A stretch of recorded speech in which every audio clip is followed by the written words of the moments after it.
General Yoweri Kaguta Museveni tasanga mukono ku bikolwa bye ebyokutemula President Kyagulanyi Ssentamu Robert Bobi Wine era ng'enkola zonna ayagala kuzikozesa eneesooka okumwanguyira yenebanga eyiseemu amwezo mulimu enkola y'okulanoba President Kyagulanyi Ssentamu Robert Bobi Wine bamuwa obutwa era ng'obutwa buno mwalaba munnamateeka waliwo ya President Kyagulanyi okuva eri mu ggwanga lya America yatugamba nti baakumanya obutwa buno yabujja mu General Museveni eri mu North Korea era n'abuleeta ng'ateekateeka engeri gy'alina okubuwamu President Kyagulanyi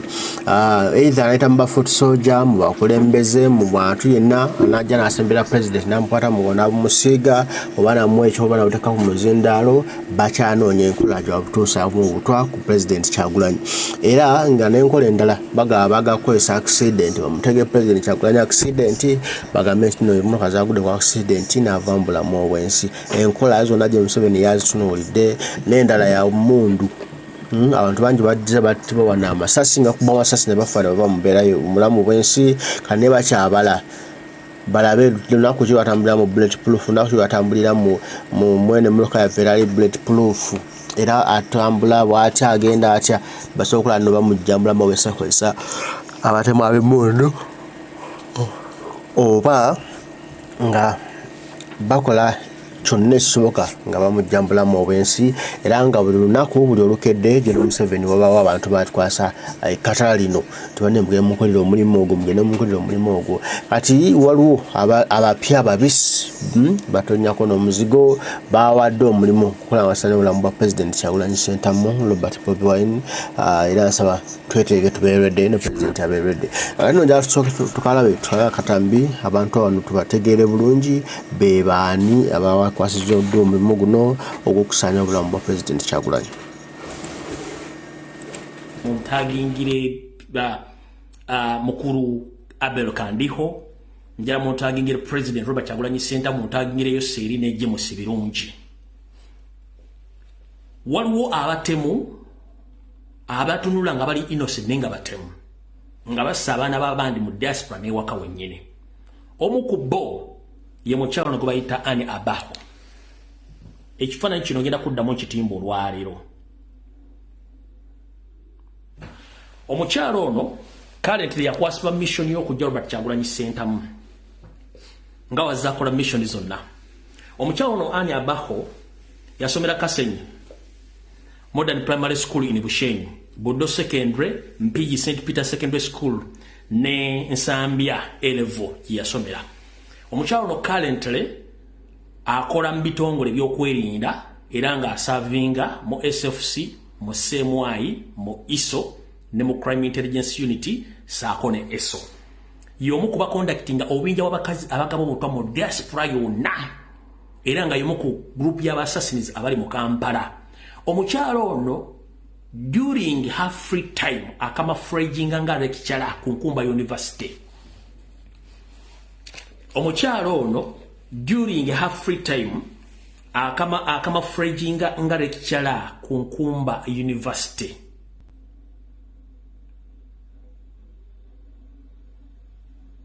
Ku Faculty of Arts and Sciences. Nenga mutemu asula bitundu by'Entebbe okulira na flyover ngono tutuuka Entebbe wasulaawo bwe namaze omwagya ku bikolo by'adde akola yagenze mu kitundu kye kyonna n'akwata abantu basukka mu nkaaga nga batebereza okuba nti bafulumiza information emukwatako olw'okuba nti yali nkinze nti mukyala mutemu kati mukyala Anne Abaho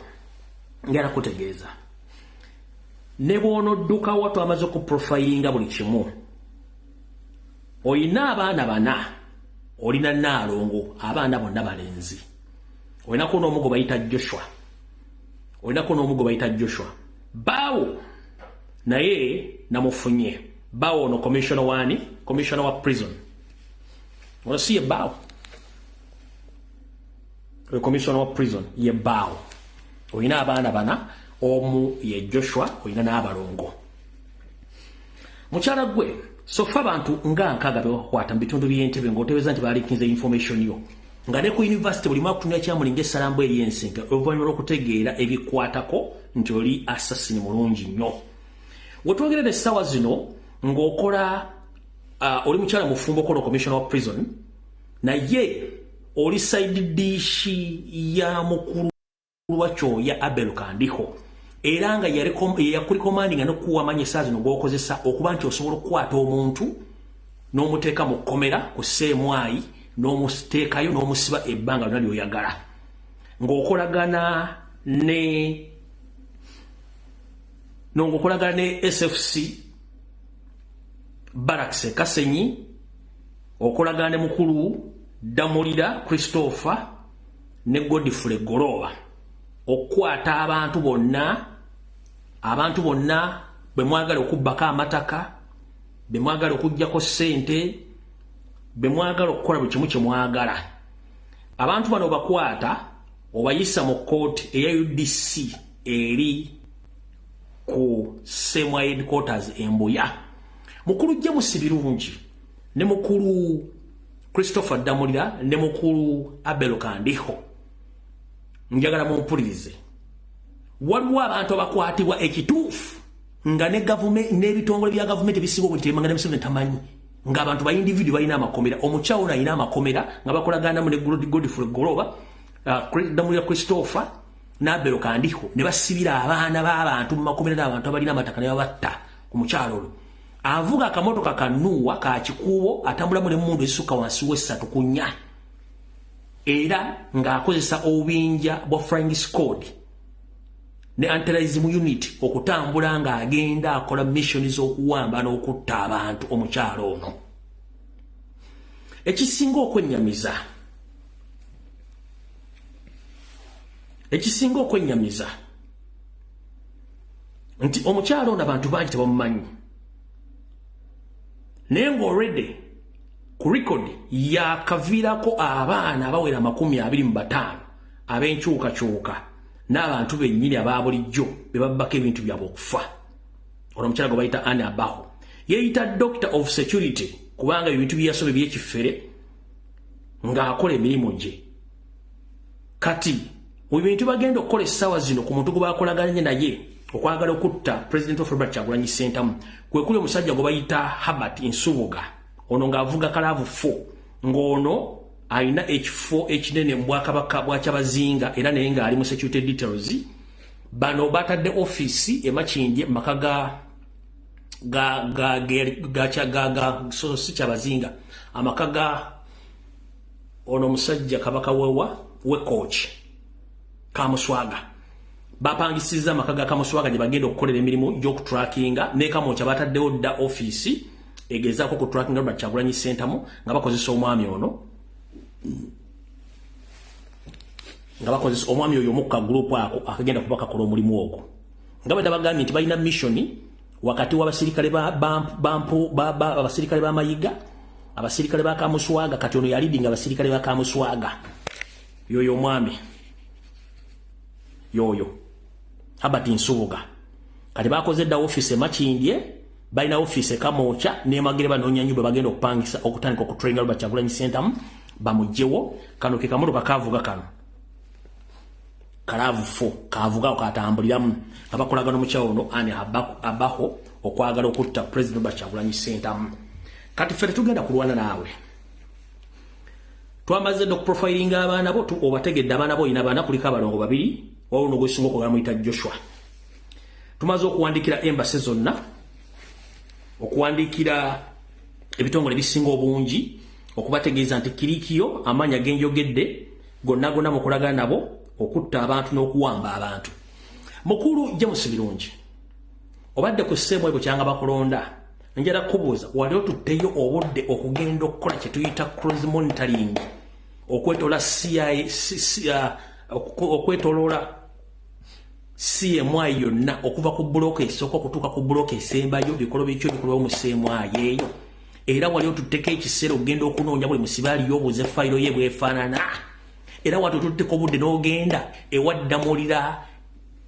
gyalina ekkomera okumanya abantu bonna be bataddeyo bafayiro zaabwe zifaana zitya Damulira alina abantu bamaze mu kkomera ali emyaka 3 emyaka 6 emyaka 4 Damulira alina abantu basse nga tabanyikiddwako mayitire naye bwotyo James Birungi otuula ku CMI ne baleeta abantu nga tebaliko fayiro ne basiba emyaka 2 ku 3 nga tebalabe ku musana ne bafiirwa abantu baabwe ne batta abantu baabwe nga bana abantu bakola ebikolo biro nga bavumisa amanya g'ebitongole bino naye nga ate babikola nga ba individual. Omukyalo ono kwali Anne Abaho ng'ojjako kuba nti assassin alina emirimu egye gy'akola egiri private gy'okuwamba abantu. Simanyi ttaka liremye, simanyi wali omugagga alina kintu twagala mukwata kino, emisango egyo bakutta njala kubuuza birungi James birungi. Wali ofuddeyo okukebera Ssemwayi buloko ku buloko, buli office ku office n'obuuza abantu ababika bali ku Ssemwayi embuya? Era buli omuntu olaba fayiro luno genda ogendeko wansi mu Mwanda Ground otandika okubuuza buli musibaaliyo bakuleta ano banga ki, waza musango ki, ngenda kugamba 70% ku baana abaliyo bonna n'abakazi n'abasajja tekuli agina fayiro. Manye no video Museveni agiraba, Embassy ya America egirabe, ya Bungereza egirabe, yotunire kunako baliko bali James birungi gwa okulira bitongole bino by'okwerinda. Genda ewa Christopher Damulira ku Crime Intelligence Unit gyalina aide komera lirimu abantu abasukka mu 607 bonna basinga obungi tebalina fayiro. Kuliko ab'amataka, kuliko bagalako ensimbi, kuliko bakutte Aida Ndisodale, kuliko bebakutte ab'ebyobufuzi nga bakoleze baba blackmailinze. Omukyalo gwe mbagamba ono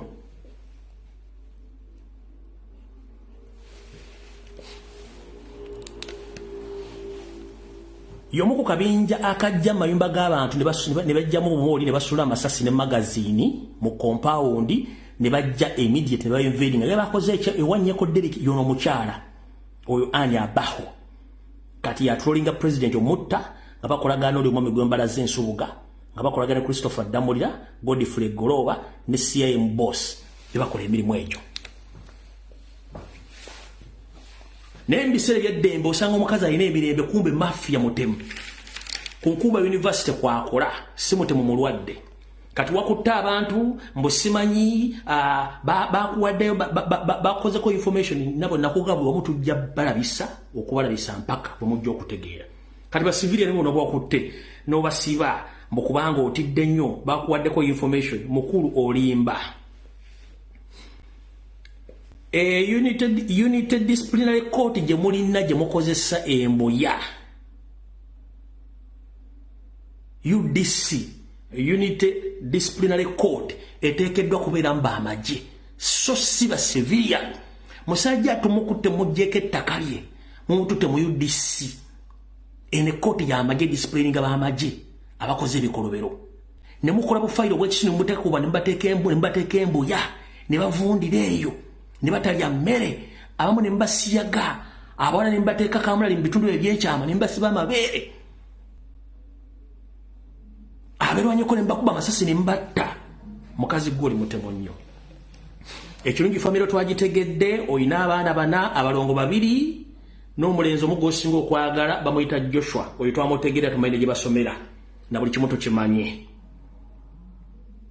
Ne mu kyalo kyammwe e Kabale tumanyiyo buli kimu kimukola tukimanyi, buli kimu tumaze okitegeeza eggwanga.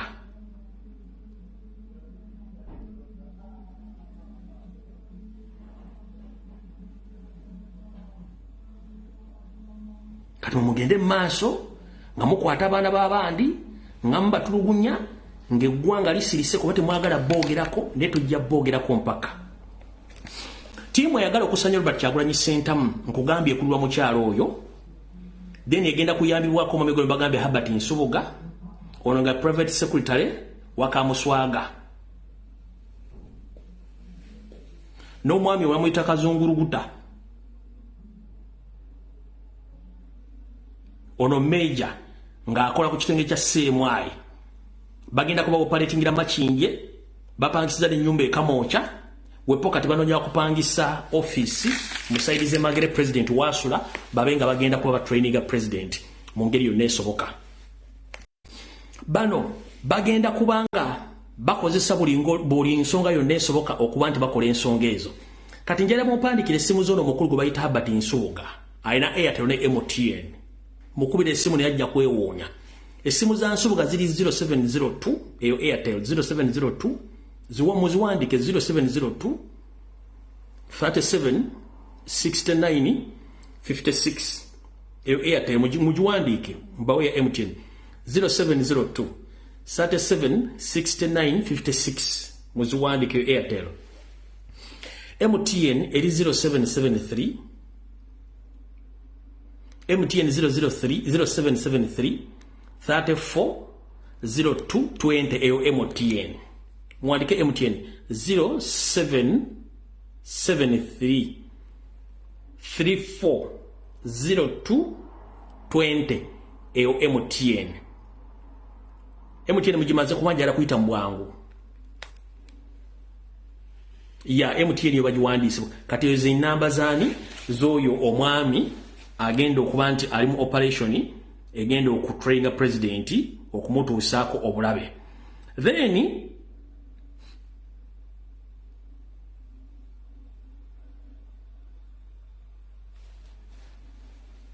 linda kukatono enamba zono mukyala eza Anne Abaho linda kuwano namba za Anne Abaho a minute please kubana linda ziba waluli ne maite mukyazijjukira n'ekifaananyi kye mukitambuze okwetoola ensi yonna mpaka lwanategeera nti ensi emutegedde. Nkumba University mulina omutemu gwe mulowooza nti lekikyala asomesa naye ng'ate mutemu wa bbaluwa.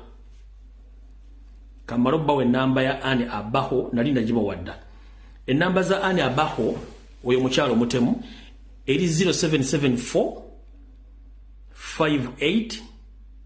3589 eyo ya MTN 0774 58 3589 eyo MTN. Endala 0700 93 3689 zezo mukyalo oyo Anne Abaho. Ezabbawe ngenda zinoonya kubanga bakola emirimu gyegimu wadde ng'olyaga nti ali mu prison commissioner naye nga bakola emirimu gyegimu bonna babeera muli kubuzaabuza abantu nga bakola emirimu gy'okutta abantu. Kati ennamba ya Major Kazunguruguta oba Kazunguruguta oba Kazungurugu oba kaki yana bana abasajja balina amannya Kazuguta Major Kazuguta yiino 0754 16 27 49 oyo Major Kazuguta y'omu ku bali mu mission y'okujjawo Robert Kyagulanyi Ssentamu. Mbamenyedde amannya asatu. Ono Herbert Nsubuga ennamba ze nzibawadde. Anne Abaho mbawadde ennamba ze. Major Kazuguta mbawadde ennamba ye 0754 16 24 49 yiyo muzikube mpaka kuwulira nga batulya n'ebigere kwatuka oyo butemuwana mu Uganda awo tuvuddewo.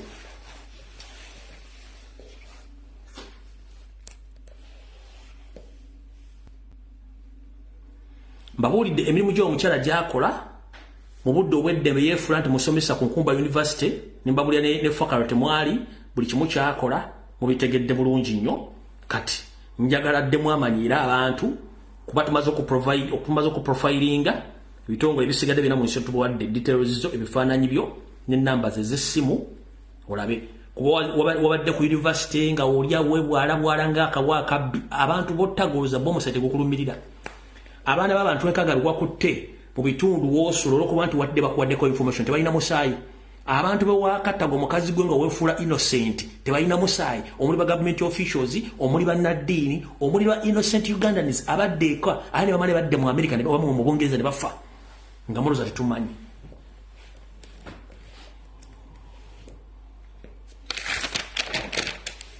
Mujja kiwulira.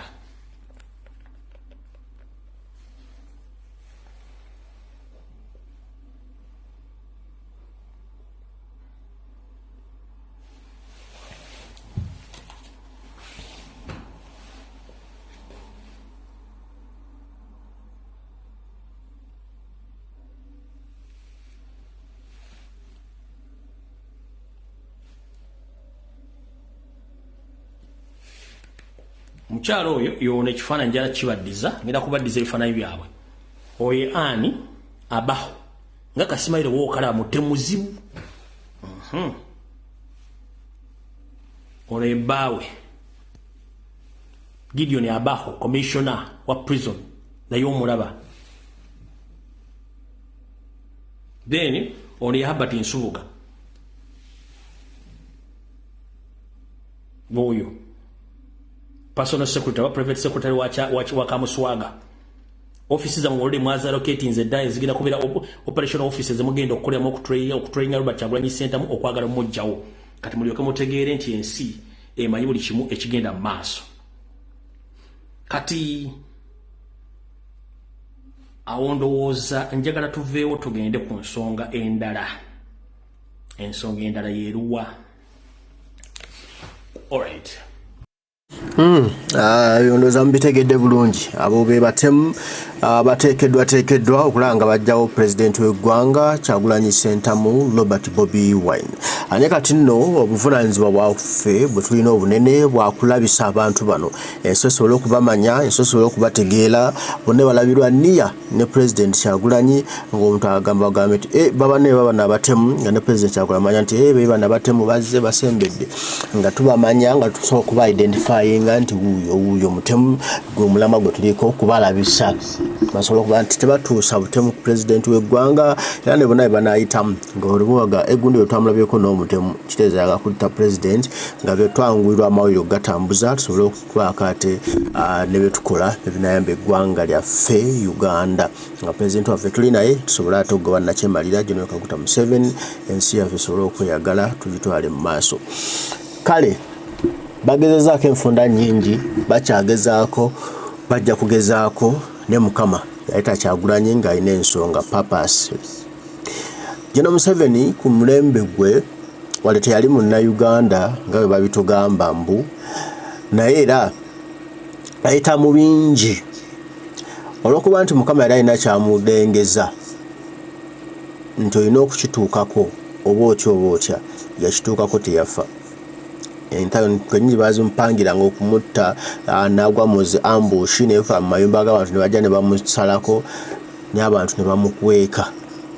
kati nga naye bwe yasimattuka ebyo n'atafa kwogwo omulundi talowooza nti nno n'abantu bonna balina mu mutwe gwe nti ajja kubatta mulimu bw'ojja okulemererwa mukulu nga ne Amin ne Obote bwe baakulemererwa waliyo naawe bwogenda okulemererwa obagerezeeko kino bagezeho kinaye tojja kubatta basigale nga bakyazitandinze ate bajja kumaliza nga bakuwangudde era ng'oyo ye Kyagulanyi Ssentamu Robert Bobi Wine ne bannayuganda eggwanga lyaffe obuyinza budde mu mikono gy'abannansi bube mu mikono gy'abagwira olaba Uganda bwekulaakulana kale mbaagala nnyo mwenna abaliko bwe musinziira bitundu byonna gye muli mwewale okutulaba n'okutuwagiranga buli olukedde tusiima bwongerwa baganda bange Mukama Katonda abakuume mweraba